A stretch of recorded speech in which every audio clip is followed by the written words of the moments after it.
السلام علیکم ورحمۃ اللہ وبرکاتہ نحمده ونصلي على رسوله الكريم اما بعد اعوذ باللہ من الشیطان الرجیم بسم اللہ الرحمن الرحیم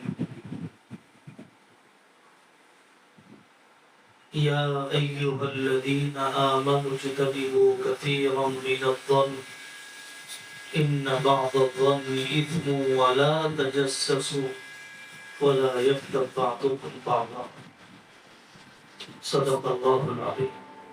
یہ تو کنیکٹڈ حضرت نبی پاک صلی اللہ علیہ وسلم نے مدنی معاشرہ، اسلامی معاشرہ، مسلم سماج اور مسلم سوسائٹی کیسے تعمیر کی، مورلز اور ویلیوز، اخلاق اور اقدار کیسے بنائے جاتے ہیں اور نظر انداز کرنے پر کیسے بکھر جاتے ہیں۔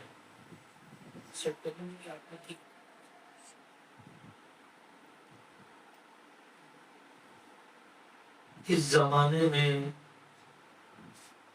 چمکتی ہوئی سڑکیں،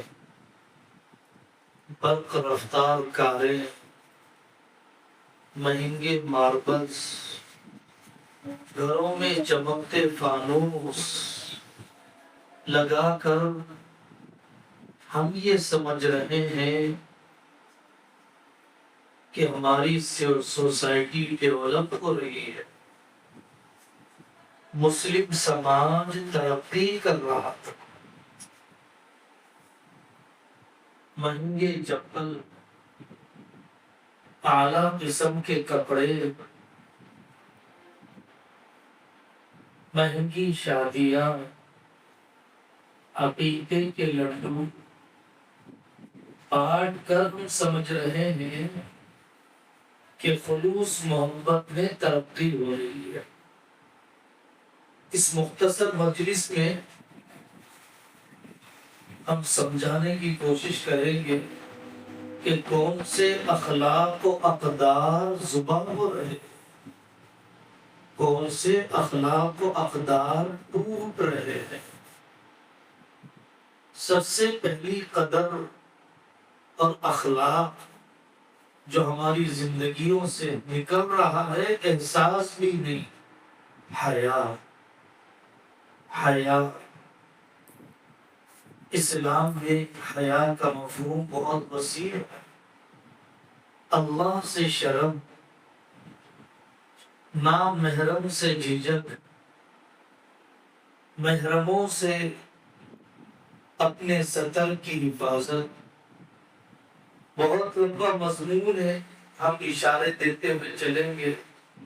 حضرت عثمان بن مظعون رضی اللہ عنہ بہت باکمال صحابی گزرے، ان کی بیوی شکایت لے کر ہے، بیوی شوہر کے درمیان کوئی پردہ نہیں، لیکن ان کی گھر والی نے شکایت کی کہ حضرت عثمان بن مظعون میرے ساتھ تنہائی میں کھلے پن کے ساتھ نہیں رہتے۔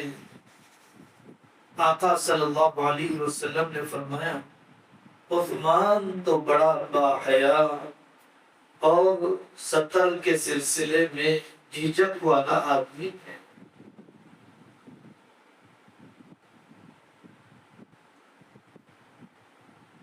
کدھر جا رہا ہے معاشرہ؟ ہاف آستین پہنے کو ہماری عورتیں عیب نہیں سمجھ رہی، کندھے پر اوڑھنی ڈالے بغیر نامحرموں پڑوسیوں کے سامنے آنے کو بے حیائی نہیں سمجھ رہی۔ بیٹا بھائی ننگی ٹانگوں اور گھٹنوں کے ساتھ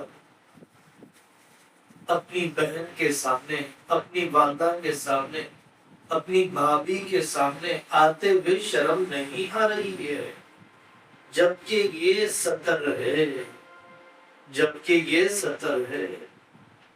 سطر کا دکھانا، سطر کا دیکھنا بدترین قسم کا گناہ۔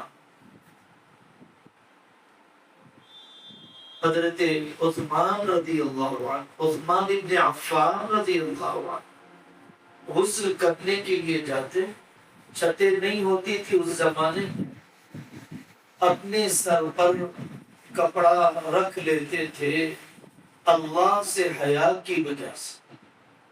غسل کرتے ہوئے بے لباس ہونے کی حالت میں سیدھے کھڑے نہیں ہو پاتے اللہ سے حیا کی وجہ سے۔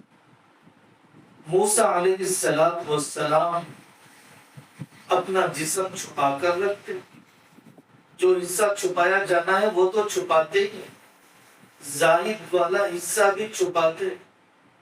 تو قوم نے الزام لگایا موسیٰ کے اندرونی جسم میں عیب ہے، برس کے داغ ہیں، اس لیے وہ ہمارے سامنے قمیض بھی نہیں اتارتا۔ قرآن میں اللہ نے ذکر کی وَلَا تَكُونُوا كَالَّذِينَ آذَوْا مُوسَىٰ فَبَرَّأَهُ اللَّهُ مِمَّا قَالُوا۔ حضرت موسیٰ علیہ السلام غسل کر رہے تھے، ایک پتھر پر کپڑے رکھا، وہ پتھر کو اللہ نے حکم دیا، وہ پتھر کپڑے لے کر بھاگا۔ حضرت موسیٰ علیہ السلام پیچھے دوڑتے تھے، قوم نے جب دیکھا ان کے جسم کو، اللہ تعالیٰ انبیاء علیہ السلام کو جسمانی اور روحانی عیب سے پاک بناتے ہیں۔ حضرت علیمیہ ندوی رحمۃ اللہ علیہ کی والدہ فرماتی ہے، لکھتی ہے کہ بچیوں، اندر کے کپڑے ایسی جگہ سکھانا جہاں پر مردوں کی نگاہ نہ پڑے، یا اندر کے کپڑوں پر اوڑھنی وغیرہ ڈال دینا تاکہ نامحرموں کی نظر نہ پڑے۔ کیسے احتیاط ہوا کرتی، عفت کی کیسی بلندیاں تھیں۔ آج بھی ہم نے عربوں میں دیکھا مرد کھانا کھاتے ہیں، کھانے کے بعد اس کھانے کو ایک جگہ کر دیا جاتا ہے، پھر وہ عورتوں میں بھیج دیا جاتا ہے تاکہ کسی کو اندازہ نہ ہو کہ کس مرد نے کہاں سے کھایا۔ برقع پہن کر عرب خواتین باحیا گھریلو قسم کی کہیں کھڑی رہتی ہیں تو اپنا پرس والا ہاتھ اپنے کندھے کے نیچے اٹھا کر رکھتی ہے، سینے پر رکھتی ہے تاکہ جب ہوا چلے جسم کے نشیب و فراز اور جسم کے دبلے موٹے پن پر نظر نہ پڑے۔ یہ حیا کی قدر، اپنے سر کے بال نامحرموں سے چھپا کر رکھنا، اس کا حکم یہاں بیچا جاتا ہے 2 پیسوں کے کمانے کے لیے۔ ٹیلروں سے مرد سلوایا جاتا ہے اپنے کپڑوں کو، مہندی ڈیزائن کافر عورتوں سے نہیں، مرد جوانوں سے ڈلوائے جا رہے ہیں۔ کس قدر زوال ہے حیا والے اخلاق کا، کیسے دیوالیہ پن ہے عفت کی قدر کا۔ حضرت عائشہ رضی اللہ عنہا نے اپنی بھانجی بھتیجی کو دیکھا، اوڑھنی پتلی ہے، بال کے رنگ نظر آ رہے، کیا تم نے سورۃ النور نہیں پڑھا؟ آج سے 60 سال پہلے، 40 سال پہلے اگر لڑکیاں صدر دروازے پر، مین ڈور پر کھڑی نظر آ جاتی تو لوگ رشتہ کرنے کے بارے میں ڈرتے تھے۔ نوجوان ہوٹل یا پان ڈبے پر نظر آ جاتا تو اس کو بے وقعت اور ذلیل سمجھا جاتا۔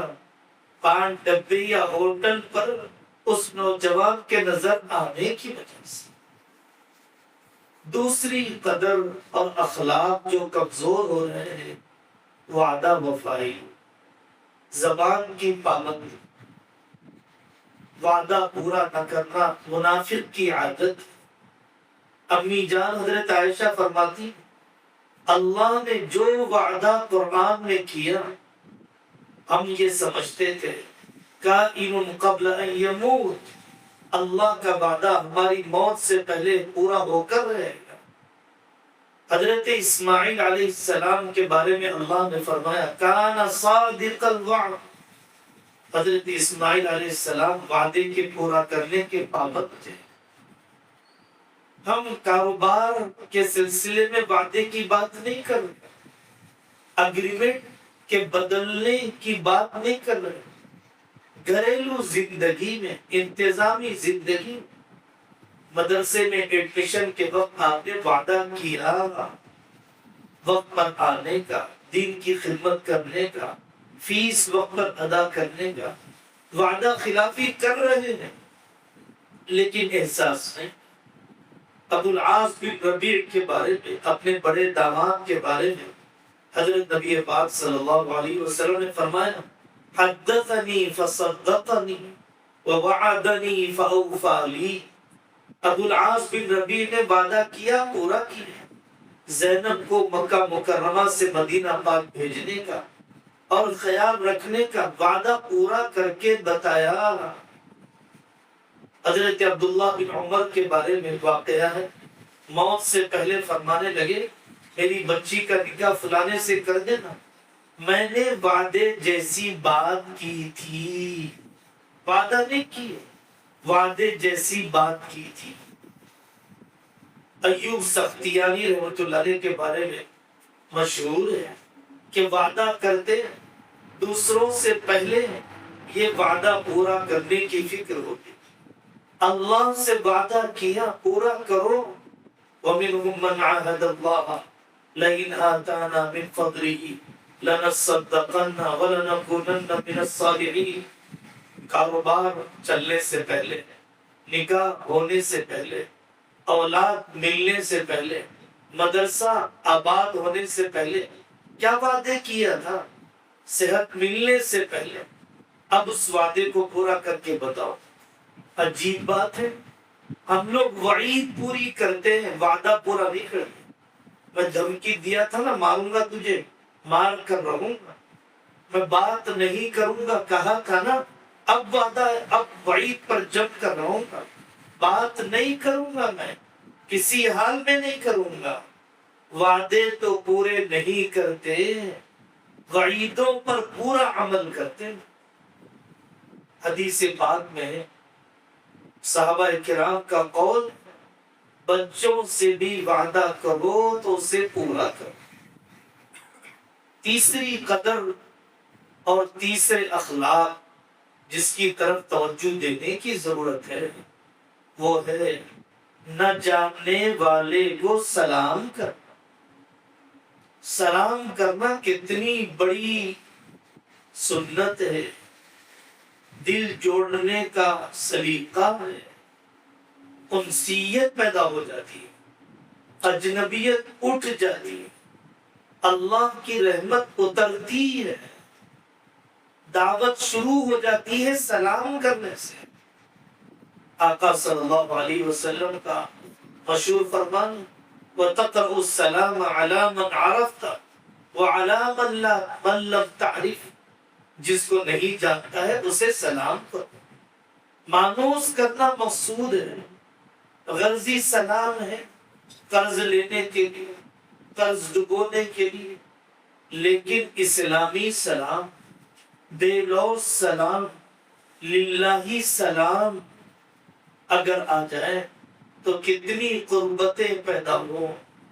قیامت کی علامتوں میں سے تسلیم الخاصہ، آدمی انہیں کو سلام کرے گا جو چہیتے اور قریبی مانوس ہے، اجنبیوں کو نہیں کرے گا۔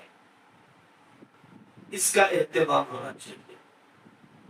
دوستوں کے حقوق، دوستوں کی چھٹائی، دوستوں کا خیال، دوستوں کے مرنے کے بعد ان کے خاندان کا خیال، ان کی ضرورتوں کی تکمیل، ان کے بچوں کی دلجوئی، اللہ کے لیے دوستوں سے ملاقات ختم ہو گئی۔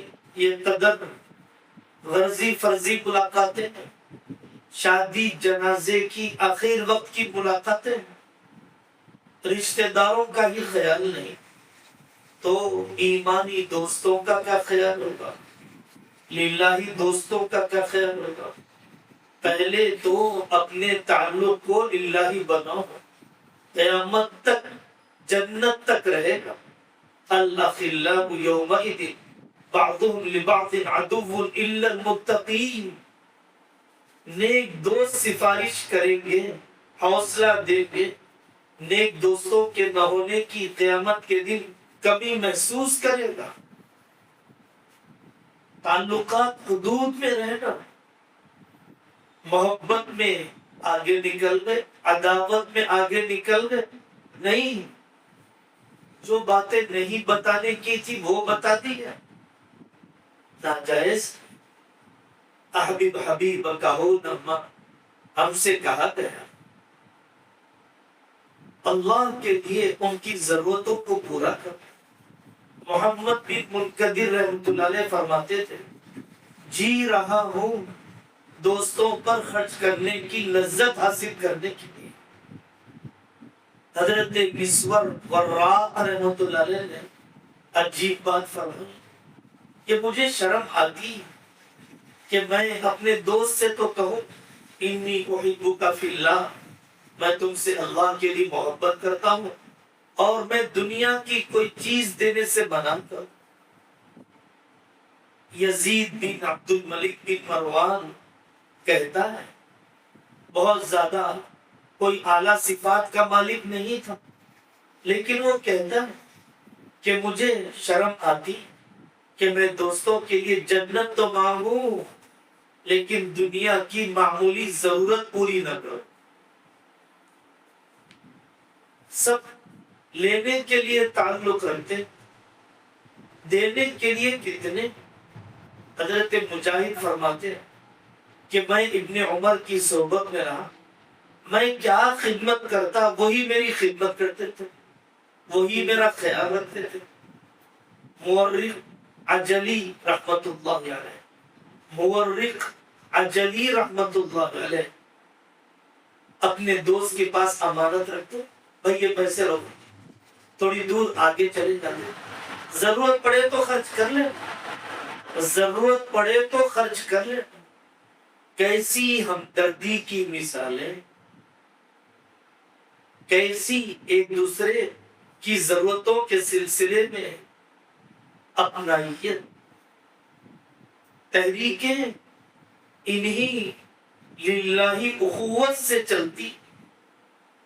الاخوان المسلمون ایک کامیاب تحریک ہے مصر کی، بہنوں کو جیل میں ڈال دیا گیا، بھائیوں کو جیل میں ڈال دیا گیا، سالہ سال دوسروں نے خیال رکھا، ان کے بچوں کو اسکول بھیجا، ان کی بچیوں کے نکاح کرائے۔ غزہ 1000 دن سے زیادہ گزر گئے، کون سی چیز ہے جو ان لوگوں کے قدم جما رہی ہے؟ حضرت مولانا یوسف صاحب رحمۃ اللہ علیہ فرماتے تھے مدینہ پاک میں ایک باپ مر جاتا 99 باپ اس یتیم کے سر پر ہاتھ رکھنے والے ہوتے ہیں، تو مرنے والے کو جان دینے سے کیا جھجک رہے گی جب پسماندگان، جب پیچھے رہنے والے اتنا خیال رکھتے تھے۔ حضرت حسن بصری رحمۃ اللہ علیہ دوستوں کے گھروں پر جاتے، بچوں پر خرچ کرتے، غلام کو دیتے، اپنی باندی پر خرچ کرنا، آقا کو نہ بتلانا۔ بھائی کا انتقال ہو گیا، 40 سال تک اس کے گھر کی کفالت کی، خرچ کرنے کی عادت ڈالو۔ فرشتہ دعا کرتا ہے روزانہ، عاقب الفقر خلفا۔ حیات الصحابہ میں روایتیں ہیں کہ صحابہ کرام گاؤں کے دوسرے کونے ملاقات کرنے کے لیے جاتے تھے. میرا بھائی یہاں پر رہتا ہے, تم میں خیر رہے گا جب تک ایک دوسرے سے ملاقات کے لیے جاؤ گے. فرشتہ راستے میں کہتا ہے طبتا وطاب منشاک وتبوأت من الجنت منزلا, کہ تم نے تو جنت میں ٹھکانہ بنا لیا اللہ کے لیے اپنے بھائی سے ملاقات کرنے کی وجہ سے. اب ہمارے سفر ایک دوسرے کے پاس کس مد میں ہوتے ہیں, کس خانے میں ہوتے ہیں آپ جانتے ہیں. ایک قدر غصہ پینا, حلم, نرمی, معاف کرنا, معافی چاہنا, یہ قدر تو ختم ہوتی جا رہی ہے. غلطیوں کو کھود کھود کے یاد کیا جاتا ہے. معاف کرنے کو عیب سمجھتے ہیں, غصہ نکالنا کمال بن گیا.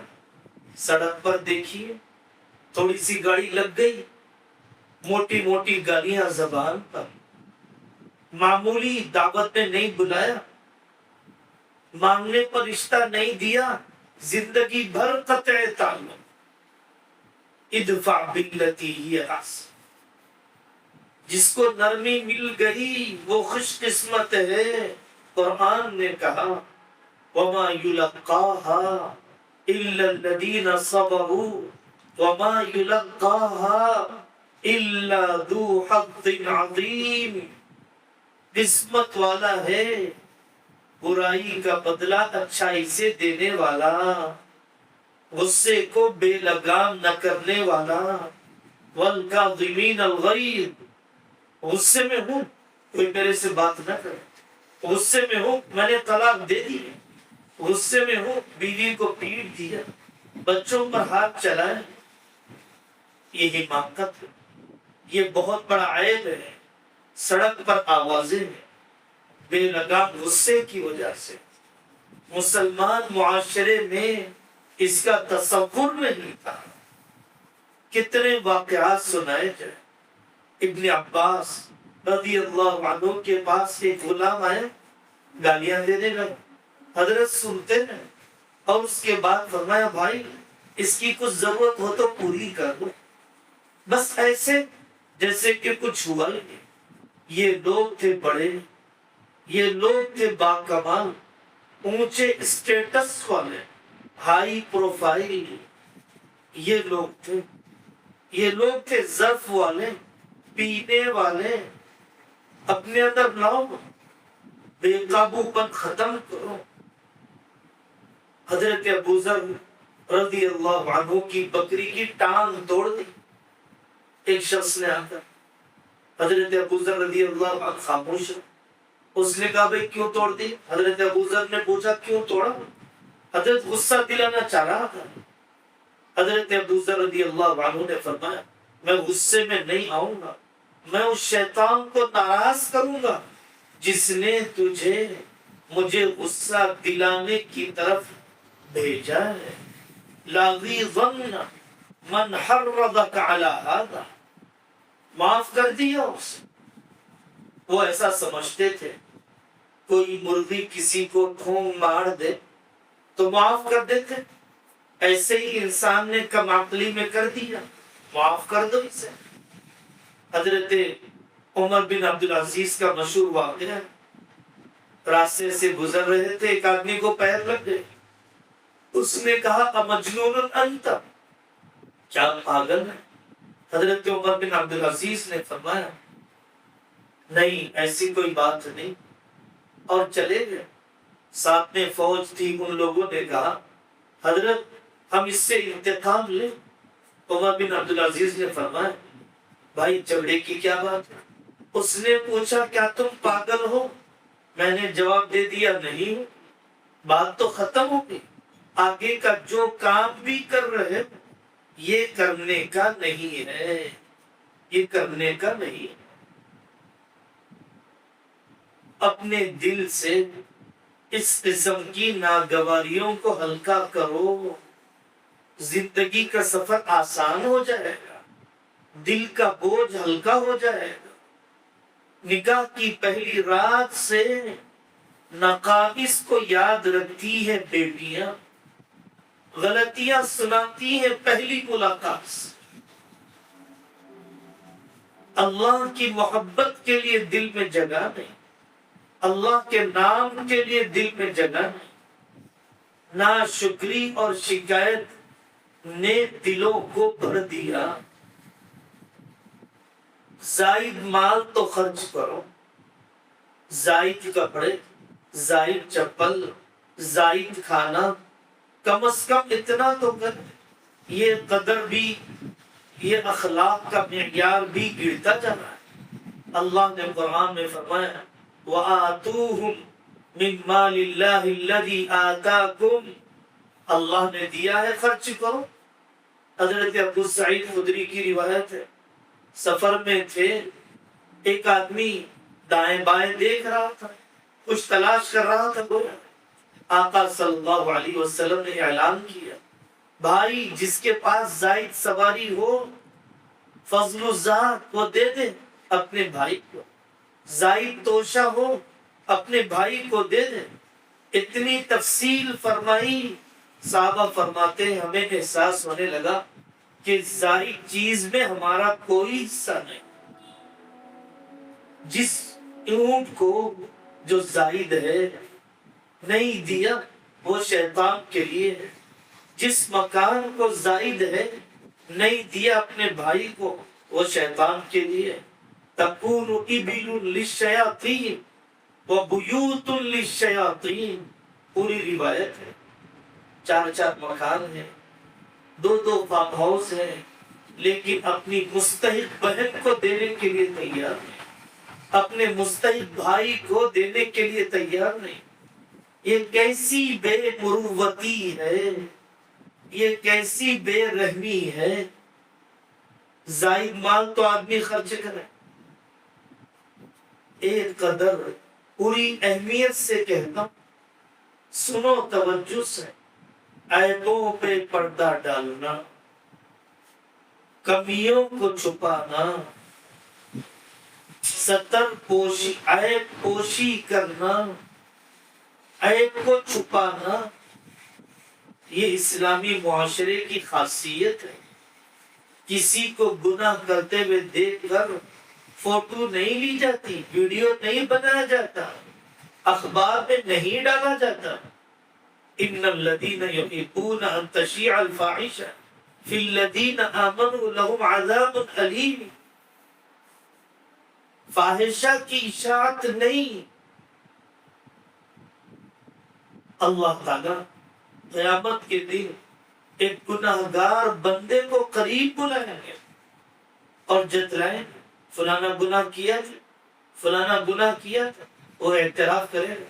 پھر اللہ فرمائیں گے میرے بندے، میں نے دنیا میں پردہ ڈالا، اب آخرت میں تجھے معاف کر دیتا۔ حدیث پاک ہے، جو ایمان والے کے عیب پر پردہ ڈالتا ہے اللہ قیامت کے دن اس کے گناہوں پر پردہ ڈالے، اور جو عیب بولتے پھرتا ہے اللہ اس کو گھر بٹھائے ذلیل کرتے،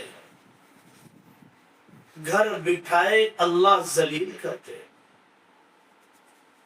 سوچئے اگر کسی کا سطر کھلا ہو، کپڑے ہٹے ہوئے ہو نچلے حصے سے، تو کیا طریقہ؟ آپ اس پر چادر ڈال۔ اس کا طریقہ یہ نہیں ہے کہ دنیا والوں کو بلائے، آؤ آؤ اس آدمی کا سطر دیکھیں۔ نعوذ باللہ، یہ طریقہ نہیں ہوتا۔ اپنی بہن ہے، اگر کوئی مسلم ہے، استاد ہے، شیخ ہے، اس سے پوچھا جا رہا ہے، اس کو بڑوں نے اختیار دیا ہے، تو بقدر ضرورت اور ضروری لوگوں کو لے کر اس کی اصلاح کرے۔ سرجری کا طریقہ کیا ہوتا ہے؟ اگر ران پر کسی پھوڑے کا علاج کرنا تو ضرورت کا حصہ کپڑے کا پھاڑیں گے، اتنے حصے کا علاج کریں گے، اور ڈاکٹر کے ساتھ جتنے نرس ضروری ہے وہی رہیں گے۔ سڑک پر لٹا کر سرجری نہیں ہوتی، سڑک پر لٹا کر سرجری نہیں ہوتی۔ عیب پر پردہ ڈالنا کتنی بڑی نیکی ہے۔ حضرت عمر رضی اللہ عنہ کے پاس حیات الصحابہ میں اس قسم کے واقعات بہت مل جائیں گے۔ ایک لڑکی سے گناہ ہو گیا، حد نافذ ہو گئی، اس نے توبہ کر لی، رشتہ ہونے لگا۔ باپ نے کہا میں اس کی پرانی زندگی کا عیب بتاؤں آنے والوں کو؟ حضرت عمر نے فرمایا ہرگز نہیں، اگر تم نے ایسا کیا پٹائی کروں گا۔ جو کسی کے عیب پر پردہ ڈالتا ہے اللہ تعالی زندہ دفن کی جانے والی لڑکی کو دوبارہ زندہ کرنے کا جو ثواب ہوگا اللہ وہ ثواب دیتے ہیں عیب پر پردہ ڈالنے والوں کو۔ سوچو اس کا تقوی، ہماری زندگیاں اس سے خالی ہوتی جا رہی، اعتماد ختم ہو گیا رشتوں میں، کڑیاں ٹوٹ گئی خاندانوں میں، عیبوں کے اچھالنے کی وجہ سے۔ آبرو ریزی میں مزہ آتا ہے، ویک پوائنٹس بولنے سے چورن کی طرح، چپس کی طرح مزے لیے جاتے ہیں۔ آپ کی کمزوری مجھے معلوم ہو گئی، اب میں اس سے مزے لوں گا۔ ویڈیو مل گئی، کلپ مل گئی، آپ کا راز میرے پاس آ گیا، میں فائدہ اٹھاؤں گا اس سے۔ کیسے بدترین لوگ ہیں یہ، کیسے بدترین لوگ ہیں یہ۔ حضرت عمر رضی اللہ عنہ کا واقعہ، ایک شرابی کو دیکھا، دیوار پھاند کے گئے، گلا پکڑ لیا۔ اس نے کہا عمر میں نے ایک گناہ کیا، شراب پی، تم نے 3 گناہ کیے، تجسس کیا، دیوار پھاند کر آئے، دروازے سے نہیں آئے، تکلیف دی آپ نے۔ حضرت عمر تو روتے چلے گئے۔ 5 سال کے بعد بڑے میاں آئے، حضرت عمر رضی اللہ عنہ نے انہیں بلایا اور کان میں کہا کہ میں نے تمہارا عیب کسی کو نہیں سنا۔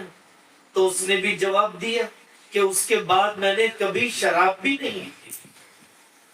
اخلاص کے ساتھ پردہ بھی عیب پر ڈال دیں گے اللہ تعالیٰ اصلاح کر دے گا، اور نفسانیت کے ساتھ کسی کے عیب بولتے پھریں گے کبھی اصلاح نہیں ہوگی، دوبارہ ہم پکڑے جائیں گے کسی کو ہلکا سمجھنے کی وجہ سے۔ میں ایک واقعہ سناتا ہوں، بہت متاثر کیا اس واقعے۔ ہم ترکی میں تھے، ایک شامی نوجوان آیا، کہنے لگا میں ایک بزرگ کے پاس دعا کی درخواست کے لیے گیا۔ انہوں نے کہا مجھ سے کیا دعا کی درخواست کرواتے ہیں؟ فلانے کے پاس جاؤ، وہ اللہ کا ولی ہے، اس سے دعا کی درخواست کرو۔ ٹھیک ہے، وہ گیا اس بندے کے پاس، صاحب میرے لیے دعا کر۔ اس نے دعا کی۔ اس نے پوچھا کیا کمال ہے آپ کا، کیا عمل ہے آپ کا کہ فلانے بزرگ نے آپ سے دعا کی درخواست کرنے کا مجھ سے کہا۔ اس بندے نے سنایا، اس کے پوچھنے پر روح لرز گئی، طبیعت کانپ جاتی ہے، آج بھی میں سوچتا ہوں۔ اس بندے نے کہا کہ میرا نکاح ہو، اپنی بیوی کے پاس پہنچا تو مجھے بتایا گیا 5 مہینے کا حمل ہے۔ زمین کھسک گئی اور میری بیوی پیر پکڑنے لگی، معافی چاہنے لگی کہ مجھ سے گناہ ہو گیا، معاف کر دو مجھے، میں آج کے بعد ایسا کوئی اقدام نہیں کروں گی۔ اس نے کہا میں معاف کر دیتا ہوں تاکہ اللہ مجھے معاف کر دے۔ حضرت ابن عباس، حضرت ابن مسعود چور کو پکڑتے، مناسب سمجھتے تو کہتے تھے کہ میں تیرے عیب پر پردہ ڈالتا ہوں تاکہ اللہ میرے عیب پر پردہ ڈالے۔ سمجھاتے، اصلاح کرتے، ریاست کو جلدی دخیل نہ بناتے۔ میں نے معاف کر دیا۔ جب زچگی کا وقت قریب آیا، میں گاؤں کے باہر لے گئے، وہاں پر زچگی ہو گئی، بچے کو کسی طرح چھپا کر لے آیا۔ اب ماں چاہے بچہ جیسا بھی ہو کیسے الگ رہ سکتی ہے؟ تدبیر سوچی میں نے کہ میری بیوی کے عیب پر پردہ بھی ڈل جائے اور یہ بچہ بھی اس کے پاس رہ جائے۔ فجر کی نماز میں دیر سے گیا، جب لوگ ہاتھ باندھ کر کھڑے ہو گئے رکعت، میں نے بچے کو کپڑے میں لپیٹ کر دہلیز پر چھوڑ دیا، جلدی سے نماز میں شریک ہو گیا۔ نماز کے بعد مصلی باہر نکلے، بچے کو روتا ہوا دیکھا، کون ہے بے رحم اس بچے کو یہاں چھوڑ کر جانے والا؟ کوئی جواب نہیں۔ میں گیا، اس لاوارث بچے کو جو لوگوں کی نظر میں لاوارث تھا اٹھا لیا اور کہا لوگوں گواہ ہو جاؤ، میرا نکاح ہوئے تو 2-4 مہینے ہوئے، میں نے اس بچے کو گود لے لیا، تم سب گواہ رہنا، اور لے جا کر میں نے اپنی بیوی کو دے دیا۔ غور کر لو، اگر ہم اس جگہ پر ہوتے کتنی بیٹھکیں ہوتی، کتنی مجلسیں قائم ہوتی، کیسی عزتیں نیلام ہوتی۔ اس کے بعد جو دعا کرتا ہوں اللہ قبول کر لیتا، جو دعا کرتا ہوں اللہ قبول کر لیتے۔ عیبوں پہ پردہ ڈالنے کا مزاج، مسکرا کر ملنا آنے والوں سے کتنی بڑی آسان نے کی، خوش مزاجی، خوش طبعی، ہسمکھ چہرہ، اپنی شاگردوں، اپنے دوستوں، اپنے محرم رشتہ داروں، اپنے والدین و صادرین، آنے جانے والوں کے ساتھ ہونا چاہیے۔ صدقہ ہے، آقا صلی اللہ علیہ وسلم نے اسے صدقہ قرار دیا۔ حضرت جریر بن عبداللہ فرماتے ہیں اسلام لانے کے بعد جب بھی میری ملاقات ہوئی آقا سے مسکرا کر ملے۔ ابو عون انصاری فرماتے ہر آدمی کے پاس تعبیر کرنے کا ایک جملہ وہ بھی ہوتا ہے جو نرم ہلکا ہوتا ہے، لیکن آدمی سخت بولے، سخت بولنے کو کمال نہ سمجھو۔ حضرت ایوب سختیانی رحمۃ اللہ علیہ کے بارے میں لکھا ہے کہ ہمیشہ ہسمکھ چہرے کے ساتھ ہوا کرتے تھے۔ اللہ تبارک و تعالی ان اقدار کو، ان اسلامی روایات کو، اسلامی معاشرے کے مضبوط کرنے والے، مستحکم کرنے والے اعمال کو زندہ کرنے کی توفیق نصیب فرمائے۔ ہر قسم کے بکھراؤ، ہر قسم کے انتشار سے اللہ ہماری حفاظت فرمائے۔ وآخر دعوانا ان الحمد للہ۔